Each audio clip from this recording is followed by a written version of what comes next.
Blog Talk Radio.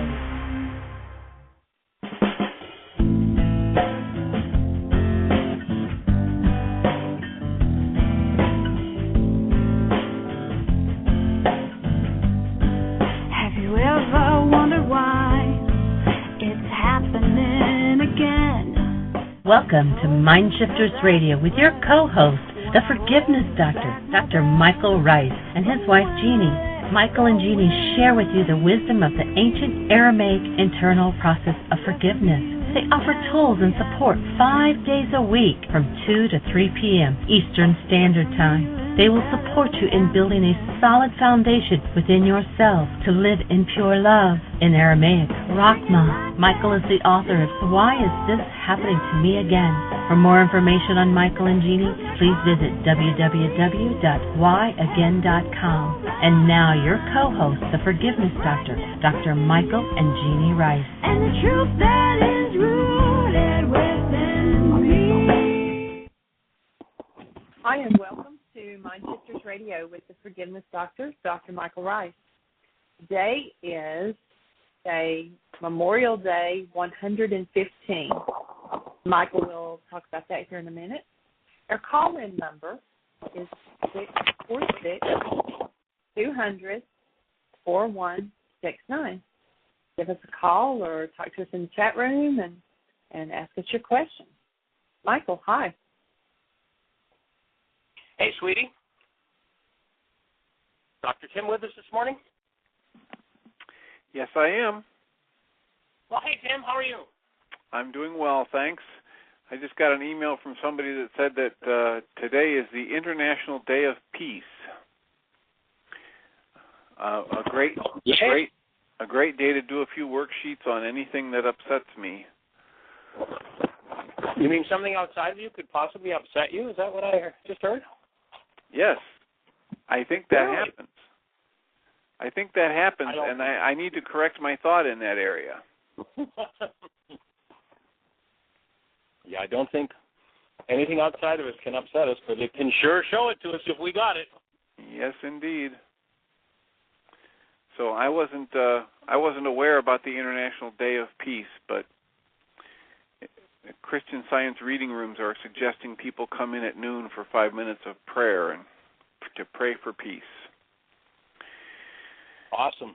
We suggest 24 hours of prayer. You know, I can remember when I was a kid, and I remember hearing the thought that there'll come a time when your whole life will be a prayer. And the only thing I could imagine, because what prayer meant to me is you're down on your hands and knees, the only thing I could imagine was square knees. And it's interesting to look at the Aramaic definition of the word prayer. It's got nothing to do with putting our order into the cosmic gift catalog and telling the Creator what the Creator should be doing for us today. The word prayer actually means to set a trap for God, which at first kind of shocks the Western mind. Set a trap for God? Why would you want to capture God? Well, if you think about your TV antenna, it's a trap for, say you want to watch Channel 2, it's a trap for Channel 2. It brings the frequency in, and it's a good, strong signal. It gives you clarity of the picture and the sound.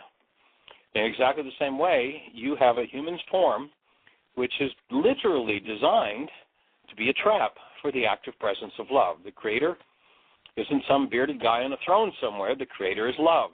And that active presence of love is designed to flow through you.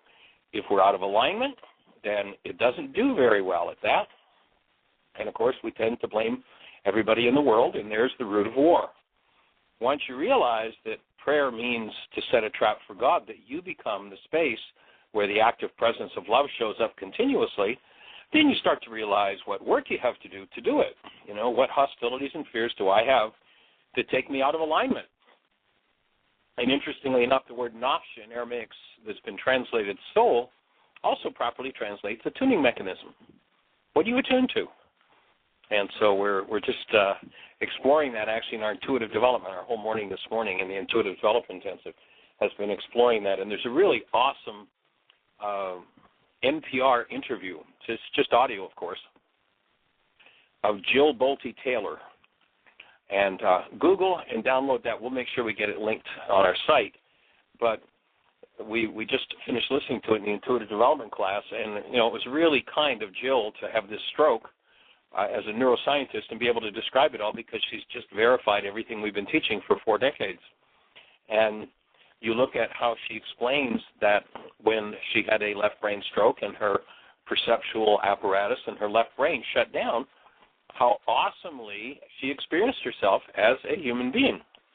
She doesn't use those words, but basically that's what she describes. Oh, my God, I've experienced my human life. And then she talks about how, as she started to heal from that stroke, how her left brain would start to kick in with its hostilities and its fears and its worries and its cares and its concerns.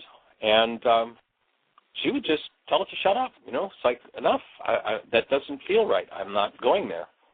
And it's really a powerful demonstration. And, of course, one doesn't have to go through a left brain stroke to have this experience. It's called a near-life experience, not a near-death experience. The world, as usual, has it backward. But the genius, we were just marveling in the class at the genius of this man 2,000 years ago who said, here's the key, here's how you do it. You cancel your goals. Collapse is the output of the left brain. You don't have to have a stroke. You can just collapse it. Whenever it's in hostility or fear, you can process out its hostility or fear and then live as a true human being. Of course, when we're not living as human beings, when we're living as human doings with all our hostilities and fears and trying to figure it out, of course, we've always got somebody to blame for why it's not going the way we want it to. And when you start using the Aramaic tool of forgiveness, and our celebration, Jeanie mentioned the celebration of Memorial Day, and then today being World Peace Day, is an awesome day to maybe re-up your commitment to forgiving. That is not about letting other people off the hook because your left brain is producing some form of hostility or fear, but rather going in and cleaning up your left brain, the part of your mind that holds all the emotion, all of the attachments, and all of the limited perception, and all the separation, and all the concern and care for kin and the tribe, but it's ready to kill anybody else and pick up a gun and justify doing that, as you move out of the fear-oriented left brain into the being and love-oriented right brain, you get to be a trap for God. You get to pray. And it comes to the point where you live in that state 24/7, 365. Your whole life becomes a prayer. A little different than square knees. So thank you for bringing up the World Prayer Day. That's cool that we can attune to. And, you know, the invitation in the honoring of Memorial Day and those people who've been murdered and forced to murder and maimed and injured and brought those injuries home and impacted their homes, their families, their communities, that we invite you to join us in bringing healing to that insanity called war. How do you do that? You empty your left brain of all its hostility and fear. Its hostility or fear creates hallucinations of all kinds of enemies and all kinds of people to kill. Whether we kill them with our tongue, verbally, with a tone of voice, with a rage, or whether we kill them with a gun, doesn't really matter. It's still the act of murder.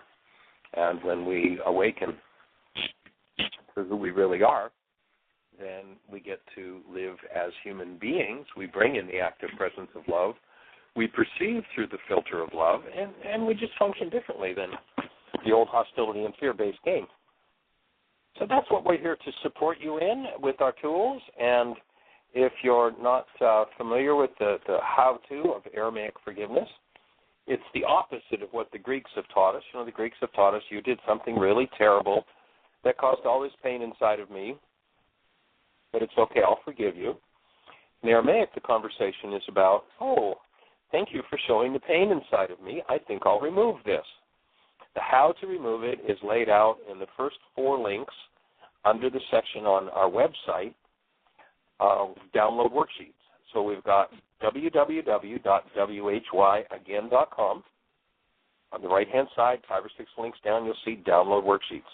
Click on that. The first 4 links will give you the whole explanation of the how-to of emptying your mind of the multi-generational hostilities and fears that tend to control most people and entering into a human life.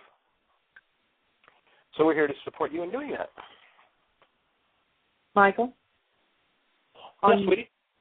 On the when you first open up the Internet Explorer, one of the things that pops up is they've got a video out there, and this goes along with talking about fear, that December 21st, according to the Mayan calendar, is going to be the end of the world. And they've actually got a video with Samuel L. Jackson being the narrator on it, presenting how the world's going to end. Oh, really? Yeah. Well, thank you, MSN, for perpetuating the fear. Yeah, really. And we have 2 callers on the line. How about keeping a browser window open with that? I'd like to see just what kind of insanity they're presenting to the world. That would be interesting to look at. Or maybe we can watch that later tonight. Where is that, Jeanie? It's when I opened up MSN earlier to open up my email. They usually have like the top 5 stories or something right there on the home screen of MSN. So if you just go to MSN.com, and it just says The World's End, and it's Samuel L. Jackson exploring probable ways that life as we know it on Earth is going to end. And it's the title on it. You know, it'll flip through about 4 or 5 different things, and it says, video, according to the Mayan legend, doomsday is December 21st, 2012. On the Discovery Channel's Curiosity Science explores 5 elements that will likely wipe us out. And the Mayans, if they heard us doing that, would laugh in their drawers at the insanity of the way we interpret and work with such ignorance. Any excuse for fear will do to keep the peons in their fear-based minds. It's just amazing. Yeah. In fact, Sure. if you want to watch a true understanding of the Mayan calendar, go to Mayan Magics, MAJICS, I believe it is, .com, or Google Ian Lungold. There's a really awesome video where he explains the whole Mayan understanding of that. And you know the Mayans would no more say it's the end of the world than fly in the air. Or you can just go to whyagain.com and click on links, and they're both out there.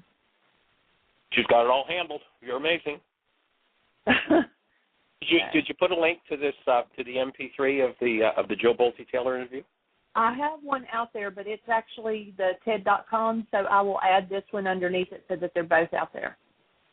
Yeah, it's a more detailed one than the TED presentation. It's awesome. It's a really great interview. Terry Gross, I think, does the interview, and she does a great job of it. So it's just a free MP3 download. And I mean, she basically, as a neuroscientist, just verifies everything that the work is about. And when you recognize that Yeshua knew exactly how to collapse this thing without having to have a stroke, it's amazing. It's just, the whole forgiveness work. The more I see of it and the more science comes out, the more science is just verifying the whole thing. Except that the core of the forgiveness piece has been disappeared. And that's what's in those 4 links. Go give them a listen. They're free. And if you have a question for us, please call us, 646-200-4169. If you'd like us to come visit. We have 3 people now on hold. Okay. Well, I'll just quickly say, if you'd like us to visit your city, we're going to be in Florida. If you're in the Florida area, we'd love to come do something while we're there. Our workshops are free. We pay our own expenses. We'd love to come and play. So let's talk to some of the callers. First caller is 954. You're on the air. Who do we have? Hi, my heart family. This is Nene. Hi, Nene. Hear your voice. Hi. Thank you. Yes. Well, I've been listening to shows all these days, and of course, I already expressed my openness and love to David, so it was very, very loving. He's an awesome person, and very, very happy to be able to support him in this too. Yeah, I'm not sure whether he's on the show today or not, but certainly he's having a powerful opportunity to really take charge of that non-being mind. And he's, I've talked to him several times since I'm in the middle of a worksheet, and he's just moving through and literally inviting his whole community, his family and friends. For those who aren't familiar with what we're talking about, David Hayes, who's the property director here at Heartland, got a call 2 mornings ago, and his son was found dead, 37 years of age. And so he's back in Louisville, Kentucky, and everybody, if you would, hold the space, send him love. and he's inviting the culture that he comes from to step into some forgiveness work rather than, the pain and the rage and the blame and all of those sorts of things, is to really step into forgiveness. And so that's a courageous thing to do, David, and we certainly hold the space. Yep, yes. And Michael, I would like to know how to understand what people call instant gratification about something, then the interest ceases. How does the non-being mind functions? What's the instant gratification? Well, the non-being mind functions. The whole idea of the non-being mind is it functions out of hostility, fear, and demands. And so instant gratification is it's kind of like instant selfishness. I want what I want when I want it. And so when we live in this demand that you better do what I say or else, basically that's the definition of selfishness. Like the world should revolve around your infantile demands. And when we function out of that infantile mind, which is very much the left brain, then we tend to go into some form of hostility or fear when the world isn't following our infantile demands. And so, of course, part of the forgiveness process, or the core of the forgiveness process, is to give up our infantile demands and to step back into a human life. And that's done by canceling goals. That's the essence of the forgiveness process. Does that kind of get to the question you were asking, Nene?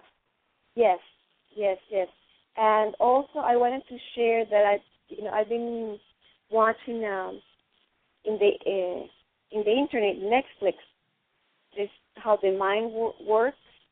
There was a study about the magicians and how we are so hypnotized and so the attention that we can't figure out how the trick is done. So right. There is a study they did in Vegas, and what happened is that when we have the attention in the hand, in the movement of the hand, the other part of the brain completely voids the rest of the information. It was beautiful to see in the movie how that happened. So it reminded me again about the three filters in our brain. In the mind, when we activate one filter, the other two deactivate. And we can only see and perceive whatever is active, the filter that is active. So I thought it was very interesting to see it in the movie, how they put the figures and how they put the brain cells and how the brain automatically voids whatever is out of the attention. So right, and if you remember the whole idea of the 9-bit mind, that in a time frame where 10,000 brain cells are firing, the max amount of information that can get into conscious awareness is 9 bits. So the expertise of magic, quote-unquote magic, which is a lot of what's going on in the world, a lot more of it going on than just on the magician stage, the expertise is, can you distract somebody? Can you get somebody to pay attention to something different? And when you can get people to pay attention to something different, there isn't room in their minds for that other issue to show up. You watch over the years that how many presidents get themselves in trouble and they go out and declare war. It distracts people. There's actually a really awesome movie. There's an awesome movie called Catch Me If You Can. And it's a story about a young man who, and it's based on a true story. He actually works for the FBI now. And he was an expert at fraud. And it demonstrates very clearly his whole game was distracting people. When you create distractions, then all of a sudden the mind can't see what else is there because it's filled with whatever the distraction is. Forgiveness collapses the distractions of the non-being mind, and we get to wake up on a whole different level. So it reminded me your words when you explained that we give instructions to the mind what show you and what not to show you. And then, of course, the mind goes to the evidence, looks for the evidence, and all the attention is there. Right. Yep. Well, thank you. Delighted. We're glad to have you on the team. Have you scheduled anything for up in Pompano or Boca yet? Well, those places are a little bit booked, but I am in line there waiting for something to open. However, I'm going to be next week in Orlando, and I already have some people that want to have some coaching because after the process we had 2 weeks ago, they were very happy with the results. So it seems that Orlando seems to be the place now. That's where it's happening. That's awesome. Yeah, awesome. Yeah. Very cool. That's fabulous. Congratulations. We appreciate you putting it out there. That's pretty fabulous. Yes, sir. Okay, hugs. Bye-bye. Ciao. Have a blessed one. Bye-bye. Our next caller is area code 815 and then number 814. We have several 815s out there listening, but this is 815 and 814. You're on the air. Who do we have? Great. Hi, my name is Seth. And first and foremost, Michael, thank you very much for all the work that you're doing. I'm incredibly grateful for the information that you're presenting. When you were up here in Crystal Lake, I attended a session, and also when you were down in Naperville. So got a lot of value out of that, and I appreciate, again, all the time that you're putting in. And I had I don't know how much time you give for callers. We watched last night at the Mind Shifters group that Dr. Tim runs in Crystal Lake, I believe your second part of your presentation about, did you hear what you think I said? I'm not exactly sure the title, but. And so my wife and I have been talking about splitting up. We have 3 children. We've been married for about 15 years. I've been going through, we can throw a label on it, midlife crisis, whatever I want to label it, and haven't been working for the last little over 2 years now. And so I've been staying at home, taking care of the kids while my wife went back to work. So it's really an amazing role change. It's basically like we agreed on some spiritual level that she would just take on exactly what I did, and I would take on exactly what she did. And so it created a huge amount of angst and so forth. So I used your tool, and I wrote her a letter today. And I read her the letter, and it seemed like it brought up more anger and hostility into my space. So I'm just wondering, in terms of, may I read the letter? Does it make sense to see if I actually did this right? Because this is the first time I've ever done this. Go for it. And let's just throw a couple of thoughts in before you do. And that is, remember that in order to be in some form of hostility or fear, we've got to block information. There's something that we have to cut out of the picture about how we're creating what's happening inside of us in order to hold the reality or the belief that somebody else is at fault. So if I say to you, Doug, when you did this, you really made me angry, I'm saying to my brain, okay, brain, we have anger in here, but we don't own it. Now I want you to show me a picture where Doug is the cause of my anger. So my mind will show me a picture of you being the cause of my anger. When you bring truth to me in that circumstance, i.e. in the way of responsibility communication, when you bring truth to me, what's going to happen is that truth is going to resonate what I ultimately and unconsciously know is true about what's going on. But I don't want to go there. And so when you deliver truth to me, my stress goes up. Most people have their stress when their stress goes up because they live in blockage of truth and truth shows up. When stress goes up, what happens is because they don't love truth, they either attach the stress to getting rid of the source of the information or they attach the stress to self-correction. What I hear you saying right now is that stress that you're bringing up for her in that responsibility communication process is resonating or bringing forward some stuff she's in blockage about. And the tendency if we've got it linked instead of to self-correction, oh, I have some hostility about this, instead of that understanding into he's making me angry, look what he's doing to me, then I'm going to tend to want to puke on you. I'm going to want to take my stress out on you. And most people in the world are addicted, it's a literal addiction, to managing their stress by getting rid of information that doesn't agree with the conclusions that they want to justify.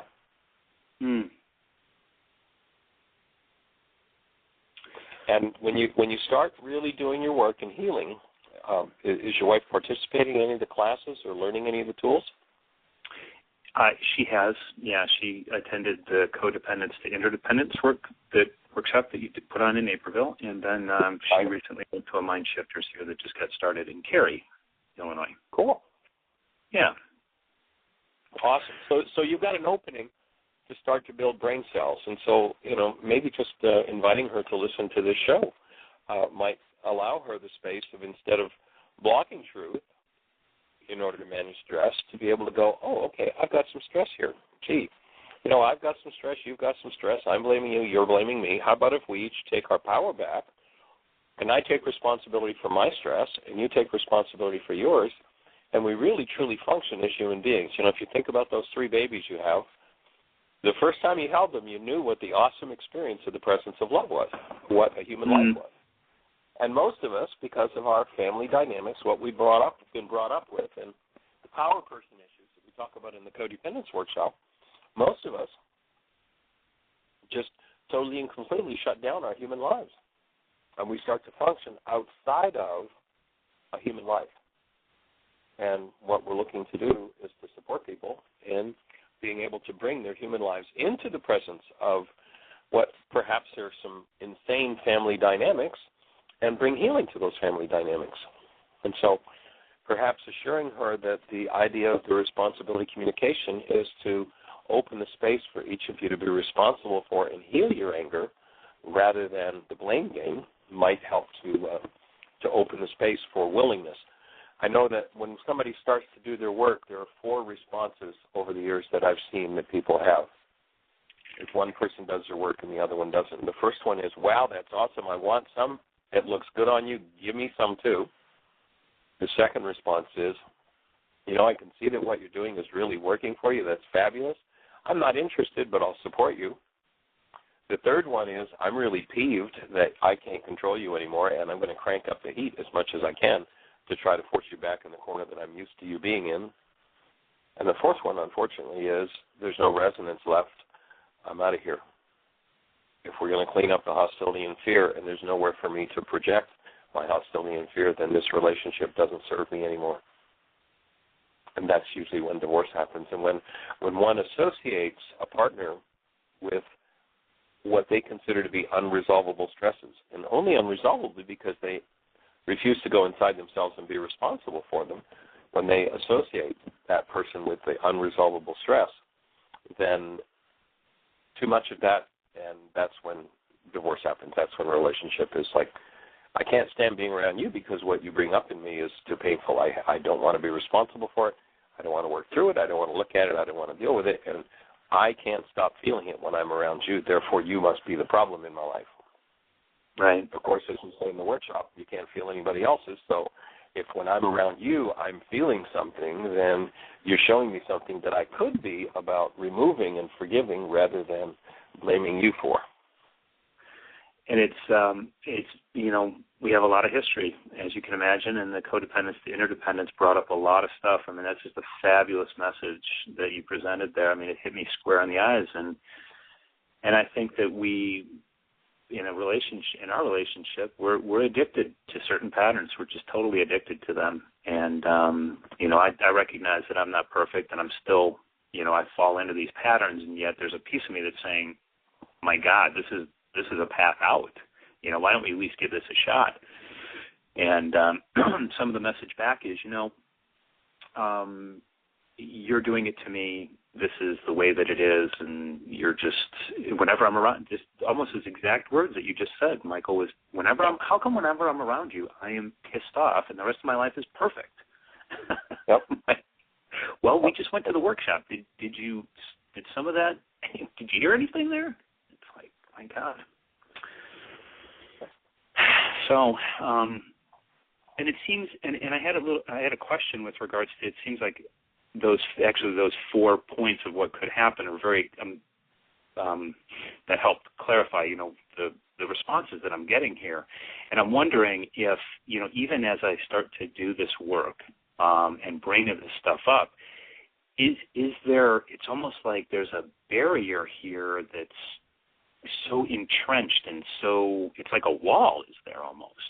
Just a wall. It just feels like whatever you're doing is not making any sense. I don't know you anymore, and this is hopeless. And that's how I feel too. I feel very hopeless now, even starting this work. A sense of I can't win here.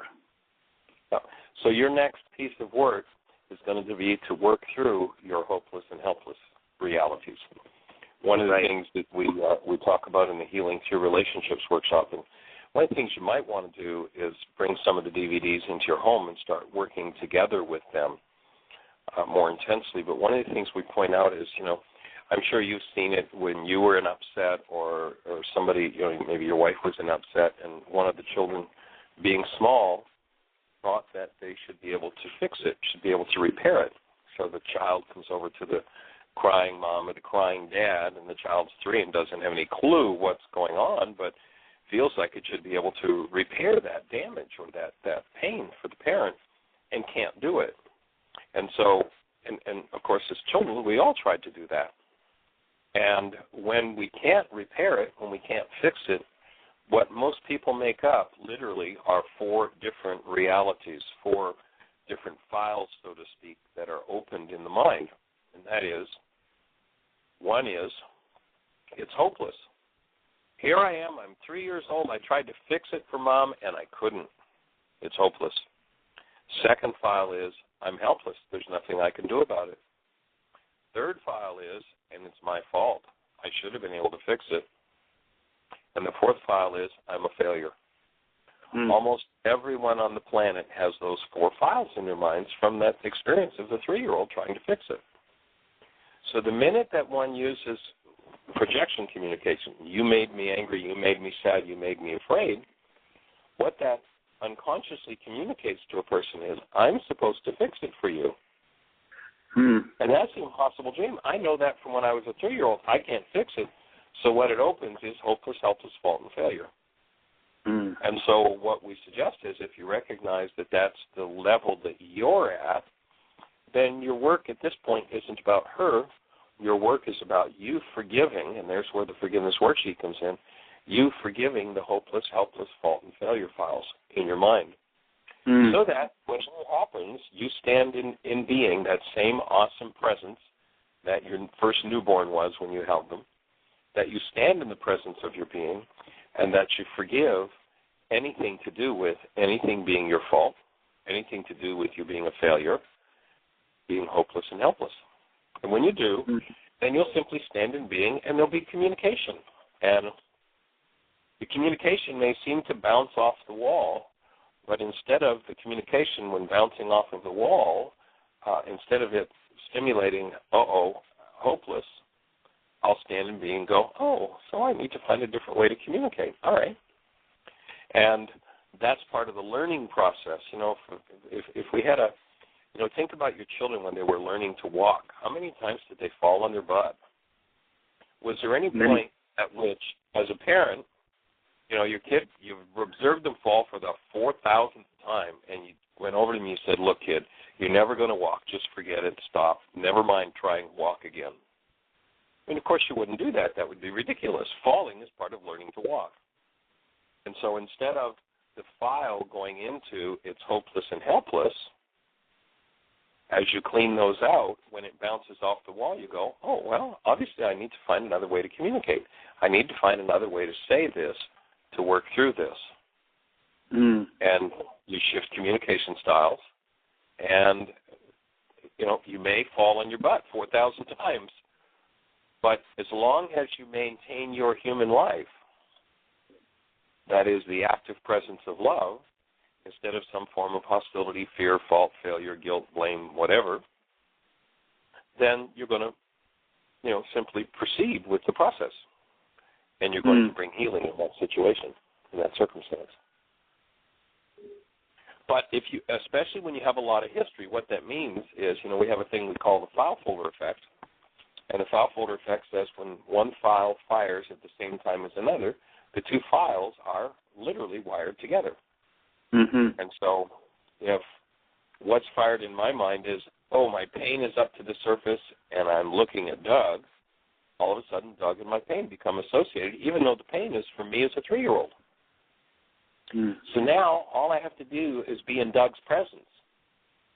And I'll know that Doug causes my pain because Doug's presence resonates the associated file, the file folder effect, and kicks in my pain. Now, of course, the pain's got nothing to do with Doug except that I've hooked those two files together in my mind. And with a lot of history and a lot of files hooked together, it's like a landmine to walk through and communicate in a way that each of you, instead of moving into hostility and fear and guilt and blame, can step back and start to unhook those files that you've hooked together. Sadly, this whole process is something that we should have been given right from infancy. As small children, we should have been shown how to do this process, and we wouldn't ever arrive at the place where, 15 years down the road, I've hooked so much of my pain into my brain's image of you, and you've hooked so much of your pain into your brain's image of me that, never the twain shall meet. It's just, it's just a whole different process. Yeah, well, I appreciate that information because there was, when I came out of the room after I read the letter, it was that feeling. And then there was this other feeling that came up that I don't often have, which is like sort of along the line of, a child falling. I said, I have such resistance to doing the worksheets because the conversation is, I'll never get to this pure state of love of holding a child and blah, blah, blah, blah, blah. And yet there was something that clicked in, some conversation that I didn't have. It's like, well, all right, at least you can keep on working at it. So there was that glimmer of, at least I'm on a path. It seems like it's working, and I feel better. So it's okay to fall down. Yep, that's it. It's okay. Right on track. Yeah. Well, I thank you. May I read the letter real quickly? And if you could just maybe say if I'm way off track or on track, that would be very helpful for me. Sure, go ahead. So this is to my wife, and I started off, I said, I am committed to communicating with you in a way that is thoughtful, compassionate, and responsible. I realize that for a long while now I have been blaming you for many things. I have had these conversations in my head that if you would just work on yourself and not blame me for everything, then my life would be better because I am doing it. What is more true is that I see how I have not taken 100% responsibility for my reality and how I have used you as an excuse. I mean, when I look at it, how many worksheets have I done? How many times have I apologized for my actions? Not a lot. I feel that I've gotten really good at using my awareness that I've developed through meditation to disconnect and to say to you, oh, that sounds like a personal problem. I've not really been willing to see the mirror myself. I project onto you all of my anger, upset, laziness, and unwillingness. I have the conversation that you are ruining me and that, you want all these material things, and you're completely blinded by that. So I'm clearly in this painful reality where both of you and I have a lot of information about how we create our own reality, and it feels like we're using it as weapons against each other. So I'm asking you for assistance in getting support to heal this painful reality. Do you have any ideas? And that's how I ended it. Okay. So one slight improvement that might help to clear the space is where you're explaining about you have a painful reality and it's about her. So I have this reality that you, but there seems to be a little bit of a responsibility gap there, and you might go clearer into just I have realities. For instance, I feel pressured. So the issue that you'd be looking to heal in that situation, i.e. in a space where it's like, well, you want all this stuff. So a really responsible communication about, let's just take that one isolated piece, would look like, Sure. you know, I feel pressured when I perceive that you're driven by wanting things. And I realize that's totally my stuff. As opposed to, it kind of comes across as if you're stating it as a fact that she's driven by wanting things, as opposed to that being a perception for you, and that owning your reality around it is, I feel pressured. So in that, just that one specific piece, a communication that says something along the lines of, you know, when we had the conversation last Tuesday, you want to identify the situation, and we were talking about whether or not we were going to buy the new car. So that would be the situation. So then my reality is, when I think about the expense and carrying the cost of a new car with our finances, I feel really pressured, like I need to go back to work. And I'm feeling overwhelmed and really burdened by that. And what I realize is that that's all my stuff, and I want to heal my feeling of being burdened and overwhelmed by our financial needs. Because there's still, you know, if you look at the way you express that, there's still a little bit of a finger pointing at, you see, you're driven by all these needs. Yeah. As opposed to the real issue that you want to get down to isolating, identifying is, I'm feeling overwhelmed and overburdened by what I perceive to be, you know, financial needs that I can't meet or don't want to meet or what have you. Do you hear the distinction, the difference between those two? Yeah, taking ownership for my perception of the reality and owning up to my feelings are being created inside of me. Yeah, so this, you know, and you know, and it might go further into, and I realize that, gee, I can go back to being a kid and remembering when Mom would demand, you know, gee, I was the oldest of 5, and Mom would demand that I take care of all the kids, and I wanted to go play baseball.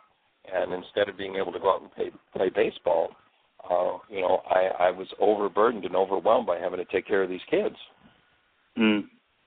So that might, you know, when you start to key into what that situation is about, might give you a chance to really be more clearly responsible in your own reality structure and communicate to her that what you're looking to heal has nothing to do with her. It's all about you. Responsibility communication is, this has nothing to do with you. This is all about me. If I'm in pain, I'm holding an energy that I need to work through. And this is the situation that brought it up, but here is the real issue. Right. Does that make sense? It does. Definitely does. Thank you. Awesome. Cool. Anything else we can help clarify for you? No, I feel all the information you provided right there will keep me working. Cool. Well, keep us posted on how it goes, and you know, shortly after the show, this show will be posted on the website, and you might sit down and listen to it with her, and you might want to, you know, get some of the DVDs, order some DVDs, and work in the space of your own home on an ongoing basis to, you know, I realize I've got my stuff and you've got your stuff, and here we have these 3 awesome kids and a relationship that's become mired and buried in the world's games and all the stuff we do. And, you know, how about if we just start to base our lives more in, instead of the stuff of the world, how about if we start to base our lives more in, I got my garbage, you got yours. Let's become a friendly support team for working those things through instead of, you know, pointing fingers at each other. And that might help to open a different space. Yeah. Well, thank you very much. I appreciate it. Absolutely delighted. Thanks for your call. Keep us posted on how it's unfolding. Will do. Bye-bye. Okay, take care. Bye-bye. Jeanie, did you say we have another caller? We do. Area code 847. Who do we have? Hi, this is Tom Wilcox. Hey, Tom, welcome. So, Tom. The Chicago contingent. We're hearing from the Chicago contingent. Guy, yes. We spoke the other day, you might remember. Yes, of course. For starters, I got just a small correction. Ian's website, which I love and I'm there frequently, is Mayan Magic, and it's MAJIX. So it's a little different spelling. Okay. Correct. Yeah, that'll get you there. But there's a lot of good stuff on there.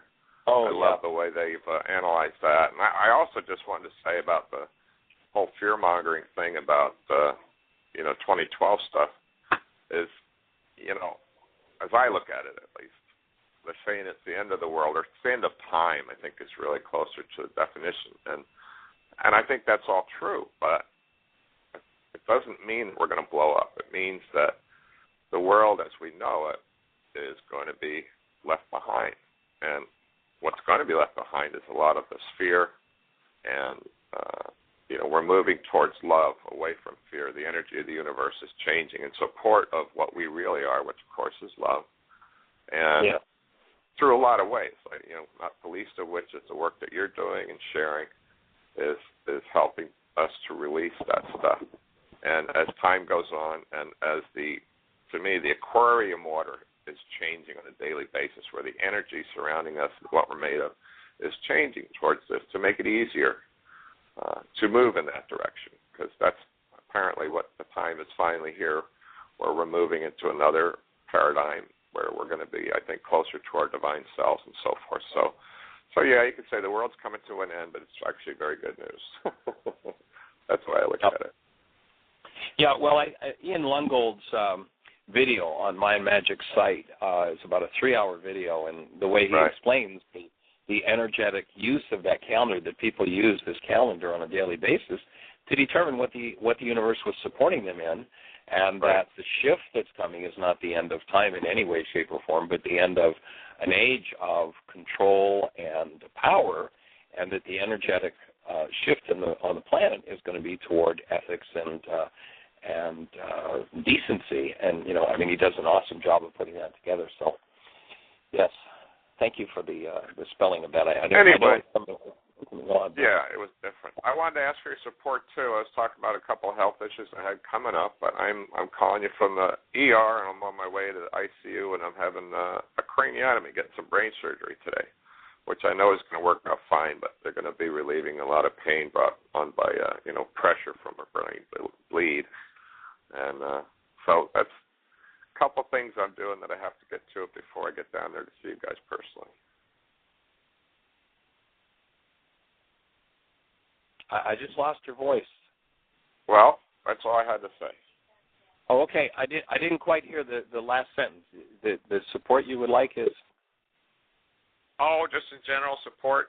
I'm doing my own work, of course, but I just wanted to let you know. I mean, I'm getting a couple things out of my way in my life that I need to get cleaned up before I can, get down there and see all you guys. I'm looking forward to it, though. Right. One of the things that I would be doing if I were having a problem with blood vessel weakness and breaking is I'd be getting to the health food store yesterday and getting as broad a bioflavonoid complex as I can. Bioflavonoids are a component of vitamin C. Basically the connective tissue is made of vitamin C, and the bioflavonoid is the thing that links and strengthens the blood vessels. I remember back 30 years ago when I did I had a physically oriented medical practice. I had a man who was in his 70s who had a stroke behind his eye, and his eye was all black and blue, and his eye was shut, and they said, well, we could go in and do surgery, but you're so old, you might as well forget it. You're just going to be blind in that eye for the rest of your life. And I put him on bioflavonoids, and within 2 weeks, his eye was totally cleared up. The black and blue was gone. He was seeing perfectly. I'll start that. That's a great idea. And I think some of this, I think, is a result. I did like 8 weeks of radiation, in regards to cancer, and I think that's had something to do with breaking down tissues, and there's they're just weaker and all that. And that sounds like a great idea to rebuild all that. Thank you. All right, sir. We hold the space, and we hold you in a blessing that the surgeon's hands are perfectly guided and directed, and the power in you that knows how to heal everything just moves in, cleans up the area, and brings you back 2,000%. You bet. Thank you so much. All right. We hold a space of blessing and love for you. Thanks for the call, Tom. You're welcome.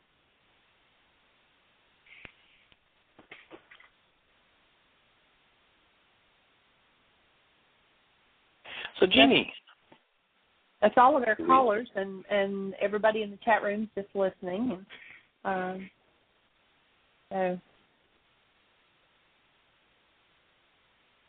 Okay, cool.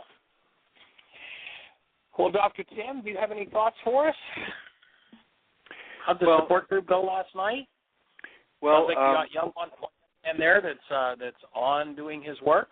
Well, we have a lot of people in there who are doing their work, and that's very heartening to hear Seth call in and just ask for clarification and still be trying to apply the tools. So I wish him the best and his wife. And I think last night we had quite a bit of discussion around the confusion that most of us have since we've been conditioned to do projection communication, how it, when we first start talking about responsibility communication, it stirs up a lot of confusion in people. Oh, yes. And as you've said, the confusion is a necessary part of letting go of something that we've held on to and opening the space for something new to come into our awareness. And so one of the most difficult pieces for people is the idea of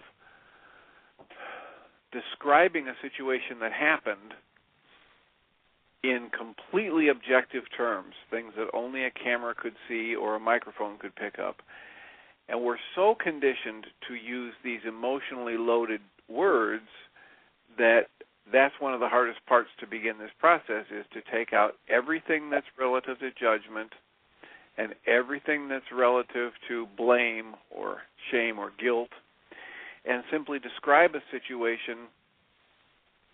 And that's part of what you were working on with Seth, was to highlight, here's the actual plain vanilla event that happened, and here's the emotional reality that I'm somehow creating for myself, and I know I'm creating it for myself. To communicate that effectively to someone, to actually get them to understand that I'm not blaming them in the least for anything that I'm thinking or feeling, is the toughest part of that communication process. But again, like all of these tools, it's well worth all the effort it takes for me to practice and practice and practice, so that by the time I'm done, when I'm finished communicating, the intention I had in my mind is fully and clearly resting in the mind of the recipient. And we're in agreement about what was intended and what was received. And that was a big part of the discussion last night. It kept coming around to, yes, but what if this person won't do this, or what if this person reacts in that way? And the answers kept coming back to, let's just get clear about the process first. And the more I practice the process, the better I get at it, the more effective I'll be able in communicating. And the other piece that really struck me as I was listening to the lecture this time that hadn't hit me before is how this communication tool, the responsibility communication procedure, I guess I would call it, or process, how it's really a tool for peering behind the veil, for looking into my own unconscious. That when I do this effectively, it almost doesn't even matter. In many cases, it won't matter if I ever send the letter or speak it out loud to somebody else, because if I do this communication process thoroughly, I will uncover within myself pieces of my hidden mind that are creating the pain and discomfort that prompted me to need to communicate in the first place. It's just one more tool in the arsenal that you present us with, or maybe the toolkit is a better word, get the arsenal out of there. But in the toolkit you present us, to look into my unconscious mind and uncover the parts of my mind that are creating fear and hostility. So that was one of the big pieces that struck me as I watched the video again last night. Cool. Fabulous. Yeah, that habitual way, when I introduced the idea of responsibility communication, how many lived with the dad who, when he came home in a rage, turned to his wife and said, dear, I have all this rage up in my face, and it seems to be about that phone call that you made to me today, but I realize that it's really all about me, and I want to heal my rage. And I ask, how many have ever were brought up in the home with that dad? And, everybody basically laughs. We actually had one young man who put his hand up in response to that question of the thousands and thousands of people I've asked about. 6 months ago, there was a young man in a workshop we did, actually on a sailboat in Biscayne Bay in Florida, down in Miami. And it was the first time anybody had ever put their hand up. And his father had studied with me about 25 years ago. And he's like, yeah, I was brought up with that dad. But I've never had anybody put their hand up if they were brought up with the mom who, communicated to dad, gee, when you come home drunk and I had to throw away dinner, I really have a lot of rage about that, and I want to heal my rage. It's always you enrage me, and that's what the whole world, the whole world's communication is all based in projection. So what can I say? The huge task, Ari has a favorite word, it's ginormous. The ginormous task of changing that habit of right from infancy having projected or had demonstrated projection communication and almost seeing nowhere in the world responsibility communication, where somebody uses words to describe the fact that they have a reality going on inside of them. And then the belief, we've got to correct the belief that the reality going on inside of us is actually what's happening out there. It's such a huge task that, people have to start somewhere, and they have to start to be responsible. And the words are a major key in the process for sure. One of the things to realize is that words tell your mind how to build your reality. So if I live in a world where I've always used my words to blame somebody else, the reason I did this, the reason I did that, the only reason I'm doing this is because of you. No, the only reason you're doing that is because you have a reality that guides you to do that, and you have a goal that supports it. Stop giving me that line of bull that it's about me. And once we get a hold of that idea, then start to shift our words, then our mind shows us the part of the database that we've been hiding from ourselves. And at that point, we can start to change it instead of just function out of it and project it and think it's all about somebody else. So it's an interesting process to make that switch.